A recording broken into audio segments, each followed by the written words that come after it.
So I want to talk about Lloyd George's strategy vis-a-vis three main groups, although I will concentrate on only two of them. His officials, his cabinet colleagues, as to whom I ask you only to bear in mind what Ken Morgan said in his introduction, that essentially only three members of the Liberal cabinet were really behind the budget. They were Lloyd George himself, Winston Churchill as President of the Board of Trade, and Prime Minister Asquith.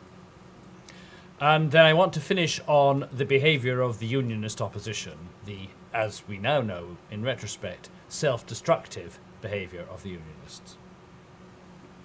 Start with, as we're in the Treasury, it seems appropriate to start with Lloyd George's relationship with the Treasury.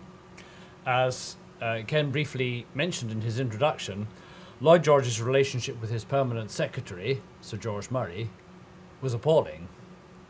Murray had, earlier in his career, been Principal Private Secretary to Lord Rosebery when Rosebery was Prime Minister. This is 1894 to 1895. Murray and Rosebery, both Scotsmen, keep up a correspondence into the 1900s, into a period which, be it noted, Rosebery had abandoned the Liberal Party and was by 1909 sitting as a crossbencher in the House of Lords. And here is the most striking letter written by the Permanent Secretary on notepaper headed Treasury Chambers to an opposition peer on December 1908. The government seemed to me to be going straight on the rocks financially and perhaps otherwise. This is the Permanent Secretary speaking to an opposition peer. And nobody will listen to me when I tell them so. And here's the punchline. I cannot believe that your House, the House of Lords, will swallow the budget if the mature infant turns out to be anything like the embryo which I now contemplate daily with horror. So we have the Permanent Secretary encouraging the Lords, which is opposition control, to vote down the budget for which he is responsible for advising his Chancellor.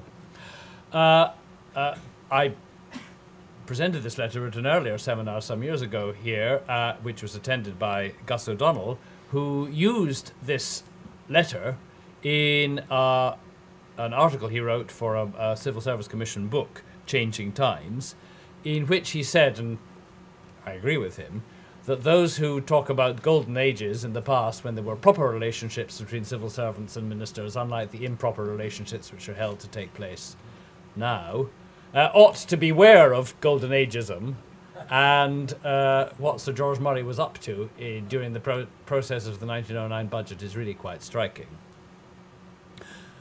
So with no help from his permanent secretary, as Lord Morgan also mentioned, Lloyd George's principal official advice he took from Sir Robert Chalmers, who was chairman of the Board of Inland Revenue. Now, Chalmers, I would say, had the opposite problem, and that is that he was too keen on the budget and on the politics of the Chancellor. He is recorded as having said, when the Lords rejected the budget, "I would like to festoon this room with their entrails," those of the Unionist peers. So he was getting no helpful advice from his permanent secretary. He was getting advice from the chairman of Board of Inland Revenue, which I assume reflected his own partisanship. He turned to outside advisors, and his principal outside advisor on land tax was an enthusiast for this called Edgar Harper. But Harper, being an enthusiast, woefully underestimated the complications of valuation. We heard about that from Dr. Packer. And therefore, at a technical sense, Lloyd George went into the budget quite seriously under-advised by his office. Nevertheless, Lloyd George was clearly both an utterly infuriating minister to work for, I would guess, but also, to those who were on his wavelength, a very inspiring one.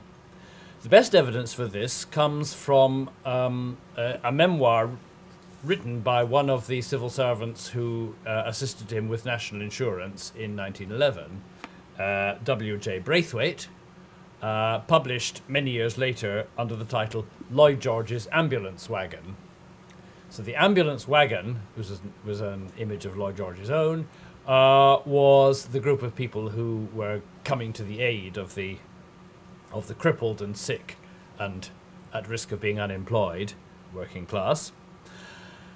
The ambulance wagon nevertheless comprised officials who had themselves come from a background in perhaps in the insurance industry, and who tried to demand of the 1911 government and of their minister Lloyd George that a national insurance scheme should be actuarially sound. And it was already very clear to officials what the problems of this were, that national insurance was going to pick up people who were rather poor, relatively poor risks, and therefore an actuarially sound scheme was going to be expensive to fund and yield rather few benefits, not what the politicians want. And we get a couple of glimpses from Braithwaite's memoirs of how Lloyd George handled this. Braithwaite says, Lloyd George, LG of course thought of supplementary arguments. Why accumulate a fund? The state could not manage property or invest with wisdom. It would be very bad for politics if the state owned a huge fund. The proper course for the Chancellor of the Exchequer, and you can hear Lloyd George speaking here, was to let money fructify in the pockets of the people and take it only when he wanted it. So Lloyd George on the hoof is making arguments for an actuarially unsound pay-as-you-go scheme, which essentially, despite surface appearance to the contrary, is what national insurance was in 1911 and has been ever since. At one point, records Braithwaite, when they're having another argument, they're in a country house somewhere. I think they've just had a round of golf. The state contributions, Braithwaite insists, must at least make it up to them if their contributions were to be taken and used by the older people. So he's talking about cross-subsidy across generations. After about half an hour's talk, he went upstairs to dress for dinner, saying over the banisters, I am inclined after all to be virtuous. So Lloyd George, as Lord Morgan said, a highly political chancellor with a very unusual relationship with his officials. One class of officials who have not yet been mentioned, and they play an important role here, are the parliamentary officials. And here I can bring out something which I think is complementary to what has been said before. You'll recall from what Dr. Packer said that the valuation exercise costs more than the yield of the land taxes. Does this mean that Lloyd George just failed to see what was coming? Well, in part it does, through the incompetence of Harper and the lack of official advice. But in part it's clear from a cabinet memo early on that Lloyd George knew exactly what he was doing. And he said, he says to the cabinet, it is now clear that it would be impossible to secure a passage of a separate valuation bill during the existence of the present Parliament, because the House of Lords would vote it down. Therefore, the only possible chance which the government have of redeeming their pledges in this respect is by incorporating proposals involving land valuation in a finance bill. On the other hand, it must be borne in mind that proposals for valuing land which do not form part of a provision for raising revenue in the financial year for which the budget is introduced would probably be regarded as being outside the proper limits of a finance bill by the Speaker of the House of Commons. So quite early on, Lloyd George is telling the Cabinet that I must put a yield in year one from these taxes in, otherwise the Speaker will rule my bill to be hybrid. Lloyd George did not expect the yield to be anything serious, but he saw his strategic vision, which is correct, I think, was that the only way to get land valuation onto the statute book was to put it into the finance bill, The only way to avoid a speaker's hybridity objection was then to put a yield of, as we were told, $500,000 a year from the land taxes. The fact that their yield was trivial, I argue, does not mean that they were in principle failures. I don't need to say any more about the cabinet because Lord Morgan introduced it, but let me just quote from Lloyd George's right-hand man at the time, Winston Churchill, who, in a propaganda book, The People's Rights, published after the rejection of the budget by the Lords and before the general election, says the following, which it seems to me is just as germane to policymakers today. He starts talking about the enrichment which comes to the landlord who happens to own a plot of land on the outskirts or at the centre of one of our great cities, who watches the busy population around him making the city larger, richer, more convenient, more famous every day, and all the while sits still and does nothing. Roads are made, streets are made, railway services are improved, electric light turns night into day, electric trams glide swiftly to and fro. Well, in Edinburgh that'll come, but not in the immediate future. Water is brought from reservoirs 100 miles off in the mountains, and all the while the landlord sits still. Every one of those improvements is effected by the labour and at the cost of other people. And skipping a bit, to not one of those improvements does the land monopolist as a land monopolist contribute. And yet, by every one of them, the value of his land is sensibly enhanced. Now that, it seems to me, is a knockdown argument, which a few politicians were brave enough to make in 1909. I don't observe it being made to any great extent in 2009, but it's no worse an argument now than it was then. Finally, what hasn't yet been covered is the unionist reaction, and I'll pick up the question that a couple of the previous speakers have made. Did Lloyd George intend from the beginning to provoke them into rejecting the budget? And I agree with those who have already said, no, that wasn't his intention from the outset. I think the cabinet memo that I've read tends to show that he was, in the beginning of the presentation of the budget, he was trying to circumvent the opposition, not to provoke them. However, it's also clear that they played into his hands, and he realized that they were playing into his hands.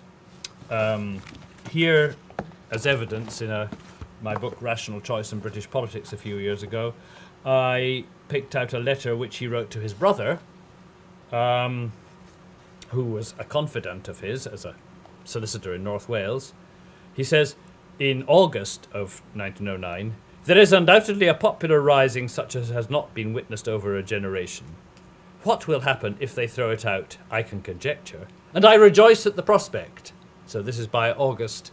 He has come round to that view, or at least he tells his brother that he has. "Many a rotten institution, system and law will be submerged by the deluge. I wonder whether they will be such fools. I am almost wishing they would be stricken with blindness." And as we know, they were such fools, and from at least August, well, probably July of 1909, Lloyd George is egging them on,